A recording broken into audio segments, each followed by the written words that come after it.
안녕하세요. 부일럼입니다. 정부가 다주택자 양도세 중과유예가 끝나고 매물이 묶이자 공급을 늘린다고 비거주 1주택 매매를 허용했습니다. 사실상 갭투자가 가능해졌습니다. 제가 팩트를 근거로 하나하나 발라드리겠습니다. 이번 정책의 주요 내용은 무주택자가 세입자가 있는 집을 사서 올해 12월까지 매매 허가 신청 후 내년 4월까지 잔금 납부를 하고 내후년 4월까지 전입 및 실거주를 하면 된다는 내용입니다. 그럼 이 정책의 구멍이 어디에 있는지 경우의 수를 하나하나 짚어보겠습니다. 먼저 일반적인 경우입니다. 매매가격 20억, 전세가격 10억, 전세 만기 2028년 5월, 현 시점 자본 능력이 15억 있는 경우입니다. 이런 정상적인 경우는 입주 시 필요 자본이 4억인데 4억까지는 대출이 되니까 대출을 받고 입주하면 됩니다. 제가 말씀드리려고 하는 것은 이런 내용이 아닙니다. 그럼 지금부터는 여러분이 궁금해하시는 구멍을 하나하나 살펴보겠습니다. 매매가격 20억, 전세가격 10억이라 할 때 현 시점 조달 가능 자본이 10억일 경우입니다. 그런데 2년 뒤 입주 시 추가 자본 6억의 조달 능력이 불확실한 경우입니다. 즉 6억이 현금이 아니거나 언제 현금화 가능할지 모르는 경우입니다. 언제 팔릴지 모르는 토지 또는 상가 등을 가지고 있는 경우와 상속 등의 절차를 밟고 있는데 당장 마무리가 되지는 않지만 2년 안에 쇼부 가능한 경우를 생각해 볼 수 있습니다. 그런데 생각대로 되지 않고 추가 자본 6억 조달이 불가능한 상황이 발생할 수 있습니다. 이 경우는 2년 후에 실입주를 못하게 됩니다.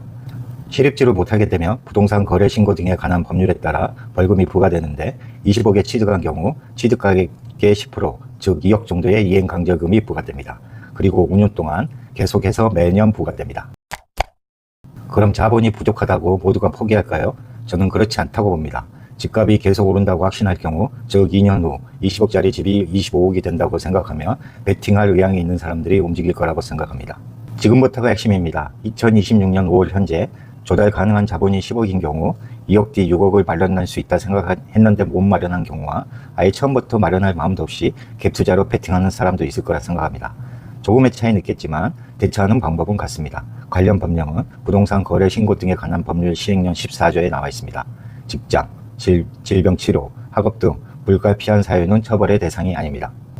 머리를 굴리면 지방 전출이 가능한 직장에 다니는 사람은 입주 시점에 지방 발령으로 면피할 것이고, 또한 지방 거주인 경우 입주 시점에 부모님 병간호를 핑계로 빠져나가는 방법도 있을 것입니다.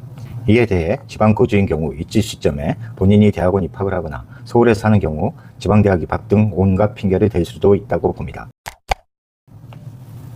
그 다음은 여러분이 생소할 수 있는 일부 임대 허용 제도를 이용하는 방법입니다. 이는 시행령 제9조에 나와 있습니다. 시행령 내용은 단독주택 및 공동주택, 즉 아파트를 취득하여 본인이 실제로 거주하면서 건축물 일부를 임대하는 경우 예외 규정으로 두고 있습니다. 이 경우 머리를 조금 굴리시는 분들은 일부 임대하는 임차인에게 보증금을 미리 받아서 원래 있던 세입자 보증금을 내준 후 전입신고를 하고 임차인을 드리는 방법을 쓸 것입니다.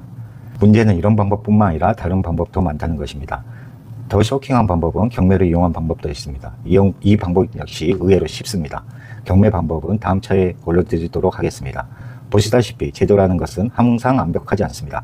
정책을 만들어도 길을 쓰고 방법을 찾는 사람들은 당하기 어렵습니다. 누차 말씀드리지만 이번 정책은 매물이 느는 것이 아니라 수요만 부추길 수 있다는 것입니다. 여러분 생각은 어떠신가요? 이상 부동산 일러주는 놈 부일놈이었습니다. 감사합니다.